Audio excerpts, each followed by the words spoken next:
to the letters. This is an interesting one because I want to comment on this. From Irony Mendoza, the subject is Billy Jack Haynes. Hello, K100 crew. Love the show. Best podcast in the world. Love that you keep it 100. I was wondering about Billy Jack Haynes. I was listening to an episode of Wrestle Me when they were talking about Billy Jack Haynes being a bodyguard of a major, as well as being crazy outside the ring and taking on Mike Rotunda and Barry Windham for just rubbing him. And Billy's also said about seeing him and linking it to Bill Clinton. I was wondering if either of you worked with Billy in the 1990s or have possibly heard of any of these stories. Is the dude crazy or could you believe them being true? He may have been in early WCW as Black Blood with Conan. Appreciate any clarification you guys can provide, and that's from the Irony of Mendoza. So I did a few years ago. I did autograph signings with Billy Jack Haynes in New York. Right, bro. Right. I didn't even know if it was actually him. Right. He didn't look anything like the Billy Jack Haynes that I knew from like wrestling. Right. He was like a type guy. Yeah. Well, kind of like it looked like he was older. He lost all of his size to the point that like I couldn't connect the visual picture of the Billy Jack Haynes that I knew from wrestling to the Billy Jack Haynes. I thought he might have been like a guy impersonating him. Or I was like, that's because he was so much smaller and older looking, and it didn't really recognize. It was weird. So, but I'd heard that stories about the murder. I didn't really know much about the guy. So, you got any comments? Yeah, no, I don't know. There's Billy Disco. That's Billy now. I don't know. Was if this the guy? I can't see it for some reason. Is it up on the screen? Yeah. Oh, yeah. That didn't look. Is that the guy you saw or no? Bro, click on that picture. We can't hear you, Disco. You muted yourself, that's part of the show. Yeah, you did mute yourself. You're muted, bud. What were you saying? You just did it again. I know. So that picture. Okay, so does that look like Billy Jack Haynes to you? No. Right. So it's like this guy was like, I guess that's him. Yeah, but the gig mark should have told you it was him. Right. Now, click on that picture, Joe, with a yellow shirt and a black hat on.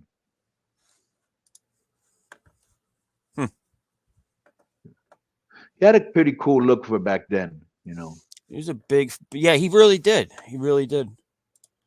When he wrestled Hercules at WrestleMania 3. Next was some JG, and the subject is blood drinking. I still can't believe Hangman drank Swerve's blood, especially some mid-card throwaway match. What did I just watch? JG from Jersey, that's a good question.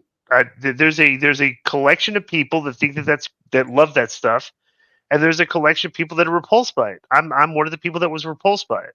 I thought it was gross. But I don't know why. Like I said, I don't know. I don't know what. But we go back to what I said before. We're talking about it. You know what I'm saying? And he's probably super over with some part of the internet wrestling community that's in their bubble. They're seeking validation. Look, they talked about me. Look, they said that everybody's talking about it. Maybe even Tony Khan goes, "Hey, have you seen the people are talking about it?" They're searching for constant validation, something different that's going to make them stand out. Right. Well, my opinion is I was repulsed by it. That's my opinion. And like we could poll everybody on their opinion, and I would suggest that I think there's a decent percentage of people that think the same. Well, the guy that just wrote in this letter, right. Seemed like he didn't like it either, and it doesn't sound like something I want to see, but I'm going to see it anyway just to see how bad it looked. Would you call it a throwaway match, though? I wouldn't call it a throwaway. No, it wasn't a throwaway match. No, that was actually one of their better builds, better feuds. Yeah, and it was, and in that universe, that was big for that crowd and those guys. Next one's from Jason Turpin, something is Bitter Juice. Hey guys, 3 months ago, Hovie uploaded a 40-minute video talking about his relationship with Conan. Conan, I'm not sure if you've seen it, but as a fan of both of you, it's incredibly hard to watch. Hovie definitely crosses a line, but the show is called Keep It 100, so I want to include a summary and get Conan's response. Summary. Hovie quoted a book called, said Conan is a master everyone. He then read many comments burying AAA booking. Hovie then claimed that Conan used Hovie's name to boost his podcast. Then he warned Conan what words can do. by showing the video of Psychosis 2 slapping Conan.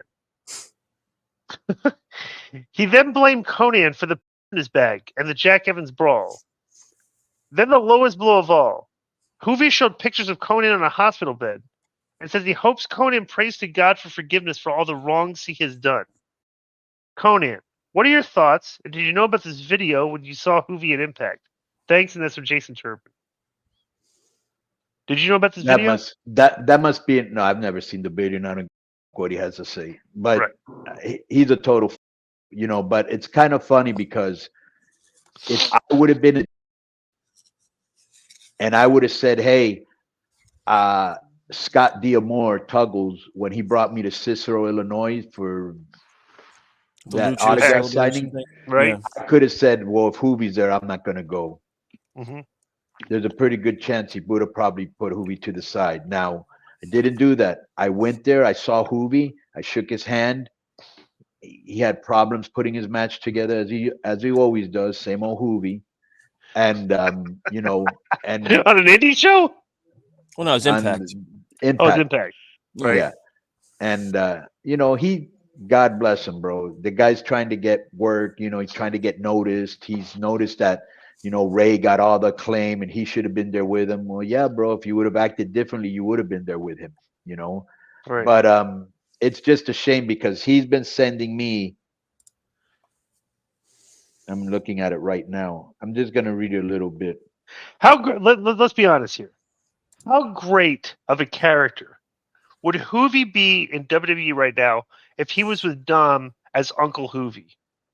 Like, seriously, because Hovie knows how to get heat, right? Yeah. So, right? And he was for Dom to be like that'd actually be a good tag team, Dom and Hovie, Uncle Hovie and Dom Mysterio, Yeah.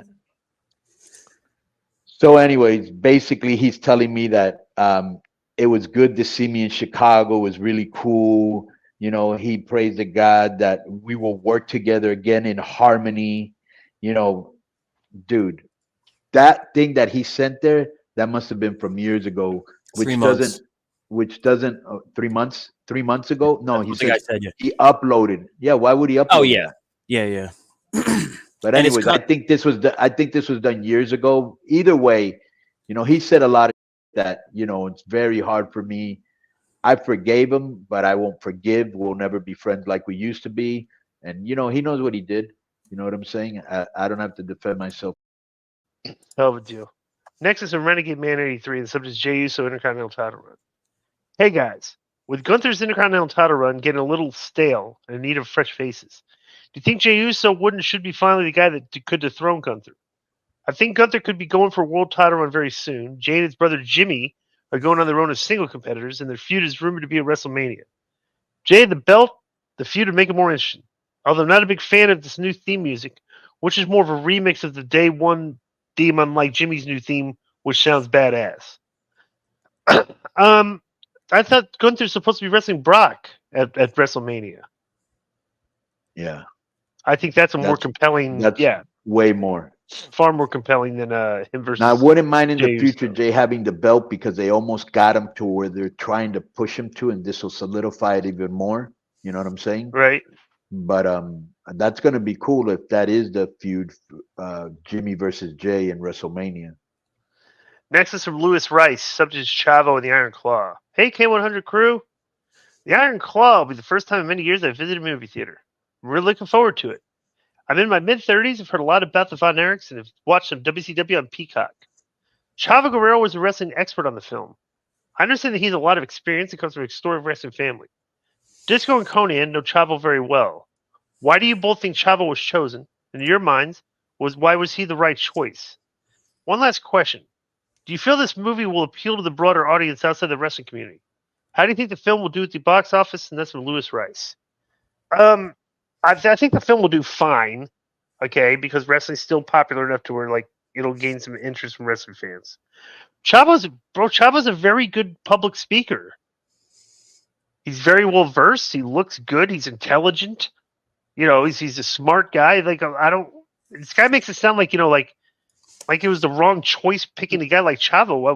What's his problem with Chavo? I wonder. You might not be aware, but Chavo's already been the fight/wrestling coordinator for Glow, Young Rock, and he's acted. Of course, he's also going to be in the Iron Claw as the Sheik, and he's the consultant on that as well.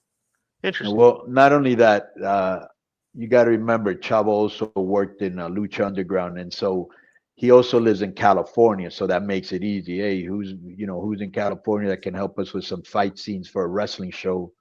Chavo Guerrero's name comes up.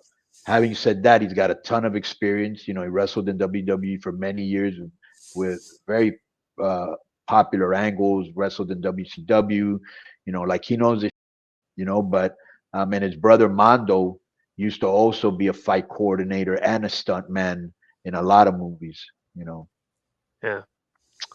Chavo's a good dude, man. I like him.